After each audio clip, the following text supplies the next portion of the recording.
Right, then I think the street is not liking these numbers because the stock has come off close to around 2% from the top. So let's get another opinion. We have Pankaj Sharma who joins us currently. Pankaj, what's your take on the numbers? There was a bit of a devil in the bottom line boosted by that big other income, but otherwise segmental performance, how are you reading it? It's a bit disappointing?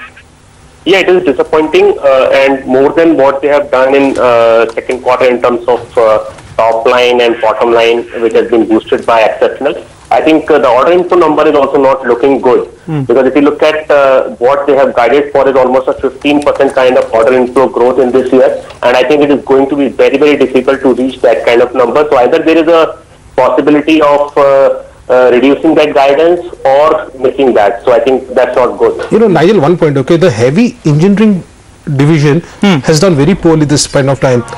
The revenues are down 25%, but look at this, okay, there's an EBIT loss of 140 crores for the heavy engineering division, okay, this time, compared to a profit of nearly 77 crores last year. And on a sequential basis also there was a loss of 4 crores. So this time 140 crore of loss coming only in the heavy engineering division.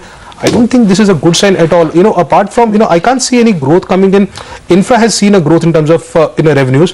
The metallurgical and material handling segment has seen a decline of nearly 17% in terms of its revenue and a decline of nearly 80% in terms of its EBIT. Right. But I think the biggest hit is clearly coming in the heavy engineering business or division, and it contributes only 650 crores I think to the revenue, and on that we're getting a cut of around 140 crores. So that as well appears to be a bit of a disappointment. But we have Mayuresh as well. Mayuresh, let's get in your first take on L&T's numbers. The stock has corrected a good 3% in the last 10 minutes.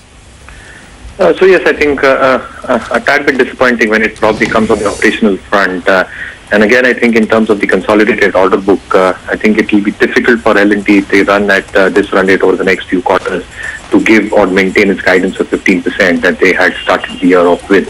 Having said that, I think the heavy engineering has seen a huge hit, and again I think what probably happens in terms of execution both on the domestic order flows is a key monitorable for the company. So the E&C execution is something to be watched out for, both in terms of a muted performance which looks like from the operational side on the domestic projects, and again I think the order wins of probably overseas because of falling crude prices have seen a large bit of disappointment. Sharmila, what about you? What was the target that you had on L&T, and would you look at revising it lower now?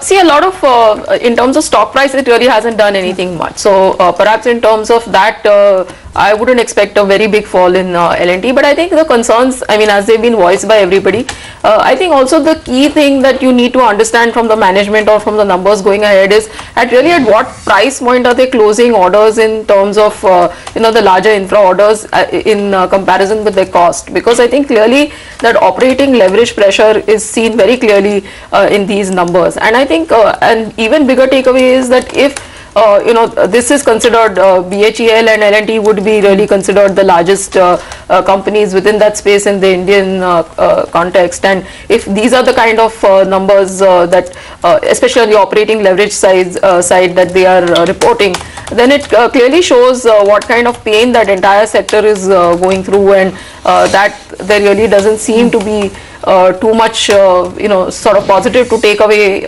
from that environment. All right, I think we can also go across and hear out the management too.